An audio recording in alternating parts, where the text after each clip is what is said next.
ઓગસ્ટના રોજ કડી શહેરમાં જીએસટી વિભાગ દ્વારા એક પેઢી પર તપાસ કરવામાં આવી હતી।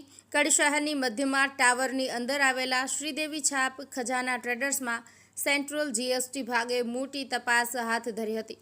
બુધવારે જીએસટી ભાગના અધિકારીઓ પેઢી પર આવી પહોંચ્યા હતા। આ પેઢીમાં હિસાબની તપાસ હાથ ધરી હતી। છેલ્લા 20 વર્ષથી આ દુકાન ચાલે છે, જેમાં કર ચોરીની આશંકાને લઈને અધિકારીઓ દ્વારા આ પેઢીમાં તપાસ હાથ ધરવામાં આવી હતી, જે બુધવારે આખી રાત અને ગુરુવારે બપોર સુધી ચાલી હતી।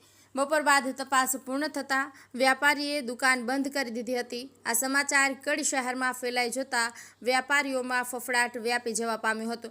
જીએસટી અધિકારી કર ચોરીની આશંકાને પગલે આ તપાસ હાથ ધરી હોવાનું જાણવા મળ્યું છે, જે ગુરુવારે સવારે પણ અધિકારી દુકાનો અડધું શટર બંધ કરી તપાસ હાથ ધરી હતી।